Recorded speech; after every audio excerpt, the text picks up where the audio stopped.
Perseteruan antara Yaimim dan Sahara terus berkembang menjadi polemik panjang yang penuh drama dan saling lapor. Setelah sebelumnya ramai soal dugaan pencemaran nama baik, kini Sahara kembali membuat laporan baru ke Polresta Malang Kota terkait dugaan tindakan tidak pantas yang diarahkan kepada Yaimim.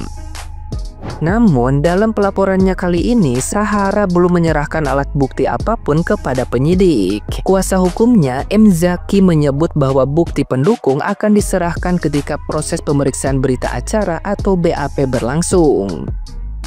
Ia juga menyebut dugaan perbuatan tersebut terjadi beberapa kali, baik dalam bentuk ucapan maupun tindakan yang dianggap tidak pantas. Namun, belum merinci detail bukti yang dimiliki. Sebelumnya, Sahara telah diperiksa selama hampir 6 jam terkait laporan pencemaran nama baik yang dilayangkan Yaimim. Pemeriksaan itu sempat tertunda karena kendala kehadiran dan kini dijadwalkan ulang oleh penyidik.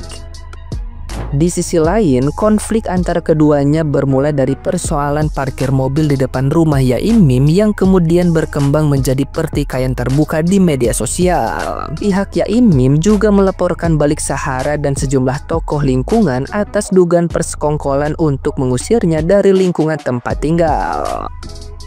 Kini situasi semakin panas dengan tambahan laporan baru dari kedua belah pihak yang saling menuding dan mempertahankan kebenaran versi masing-masing.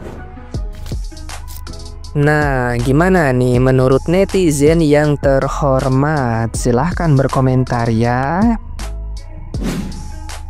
Saharul, kasihan banget udah dilaporin Yaimim dengan kas berlapis-lapis, udah kayak lapis legit sih. Makanya kalau jadi orang itu jangan terlalu playing victim. Kau yang salah, kau yang meronta-ronta. Oh, kesal kali ya gue nengok kau. Aku cuma bingung guys, kenapa ketika ada panggilan gitu kan, kok alasannya keluar kota, ada urusan, tapi kalau pas lagi mau pelaporan ada di situ. Kenapa sih? Bingung deh aku. Tim pengacara Yaimim resmi melaporkan 9 orang yang sudah melakukan tindakan-tindakan yang tidak menyenangkan. Di antaranya persekusi, pencemaran nama baik, bentuk penganiayaan yang menyebabkan luka, dan yang terbaru ada penistaan simbol agama. Siapa saja kan guys? 9 orang itu. Semoga kasus ini segera selesai dan yang salah segera mendapatkan hukuman yang setimpal. Kita dukung guys, hukum di Indonesia ini harus ditegakkan dengan baik. Masih banyak yang tanya, baik secara langsung maupun di live ya. Kasusnya Yaimim dan Sahara, siapa yang salah? Saya terus mencoba untuk menetralkan pikiran saya, hati. Saya katakan, sebelum ada kepastian hukum, ya jelas tidak berani kita mengatakan salah siapa. Biarkan kita hargai praduga tak bersalah, kita hormati proses hukumnya. Tapi kan isunya makin liar gitu ya, apalagi rentetan akrobatik belakangan ini munculnya orang-orang baru. Ya begitulah. Tapi dari hati yang paling dalam saya katakan, salahnya Sahara ini. Salahnya kenapa? Karena kamu perempuan, Sahara. Itu salah, kamu perempuan. Kamu salah karena kamu tidak hafal Al-Quran. Kamu salah karena kamu lebih muda. Kayaknya begitu sih. Tapi tetap mau berpihak, mau netral. Kita sama punya satu harapan. Semoga kasus ini cepat selesai dan menjadi pelajaran buat kita. Ya begitulah. Mari kita satukan narasi, kolaborasikan aksi dalam bingkai NKRI yang clear. Aku ingin menanggapin video Yaimim ini ya. Ya jangan dikasih toh Pak Yai. Kalau emang mau mendukung, mensupport, ya nggak minta bayaran. Siapa yang minta bayaran gitu loh. Berarti itu orang-orang yang sengaja malakin ke Pak Yai. Paling itu anak buahnya si Jukung. Kalau orang yang sayang sama Yaimim tuh kami rela meninggalkan aktivitas kami gitu. Kalau kayak begitu sama aja sama malakin. Kita support di medsos dan support di alam nyata gitu loh Pak Yai. Berarti itu orang nggak bener Pak Yai, jangan dikasih. Orang lagi kesusahan kok dikasih, kok dipintain duit.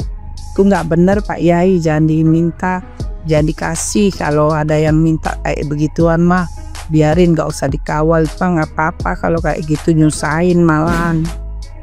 Gua nggak ngeliat anak lu di podcast nih Sahara. Mau sampai kapan masalah ini kamu perjuangkan hingga kehilangan waktu untuk anak kamu?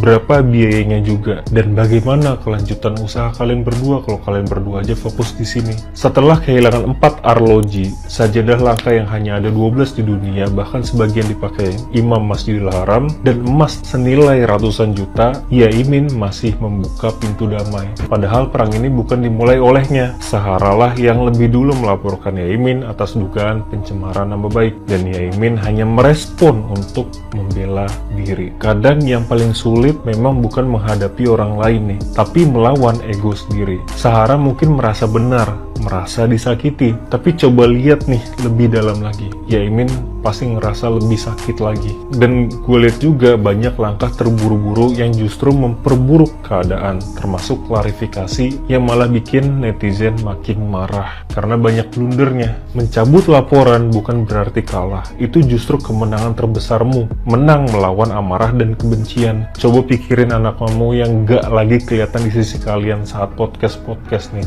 beberapa waktu ini. Mau sampai kapan anak kamu kehilangan sosok orang tuanya karena konflik ini? Pasti sekarang di rumah nyariin kan orang tuanya kemana. Coba bayangkan nih ya, kalau besok pagi semuanya bisa selesai hanya dengan satu tindakan simple, cabut laporan terhadap Yaimin. Mungkin lu akan ngerasa berat banget, tapi hasilnya nanti akan ringan di hati. Kamu bisa kembali fokus ke keluarga, hidup dengan tenang, tanpa bayang-bayang drama yang bikin kepala pusing kayak gini. Ini bukan lagi soal siapa lagi yang benar atau salah, karena masing-masing merasa benar. Jadi menurut gue ya, besok lu datang dan cabut laporan itu. Bicarakan secara kekeluargaan soal kerugian yang diderita Yaimin dan juga kamu nih. Selesaikan dengan hati ke hati. Hidup ini bukan soal membuktikan siapa pemenang, tapi menemukan kedamaian. Mbak Sahara, masa lalu memang tidak bisa diubah, tapi masa depan masih ada di tangan kamu nih. Dan mungkin ini saatnya untuk menutup luka itu dan mulai lagi dari awal dengan hati yang lebih tenang. Mudah-mudahan ini belum terlambat ya. Kalau udah terlambat, siap-siap tenaga, waktu, dana, dan pikirannya. Estimasi kalau menurut gua masalah ini bisa berbulan-bulan nih. Jadi lu harus siap. Gimana komentar kalian? Tulis di kolom komentar. Akhirnya Yaimin melalui kuasa hukumnya melaporkan terkait dugaan tindak pidana penistaan agama, di mana di tanggal 7 kemarin kuasa hukum mendatangi Polres Malang Kota untuk membuat laporan tersebut. Nah, laporan tersebut itu berdasarkan pasal 156 KUHP huruf A, di mana setiap orang yang dengan sengaja mengeluarkan perasaan atau perbuatan yang telah melakukan permusuhan, penyalahgunaan, penodaan terkait suatu agama atau simbol-simbol agama, itu bisa dipidana 6 tahun jika itu dilakukan melalui media elektronik. Nah, ada 3 orang yang dilaporkan oleh tim kuasa hukum dari Pak Yaimin. Nah, apakah sudah tahu siapa-siapa saja di antara 3 orang tersebut yang dilaporkan oleh kuasa hukum Yaimin? Jika kita melihat bahwa kronologi, yaitu pembakaran terkait simbol agama, yaitu sebuah sajadah yang dibakar ketika Pak Yaimin selesai melakukan sholat istikharoh. Nah, pembakaran tersebut dilakukan oleh 3 orang yang diduga melakukan pembakaran terhadap sajadah milik Yaimin tersebut. Dengan kejadian tersebut, apakah 3 orang yang terduga melakukan pembakaran terhadap sajadah Yaimin itu bisa dikenakan pasal 156 huruf A KUHP tentang penistaan agama? Silakan berkomentar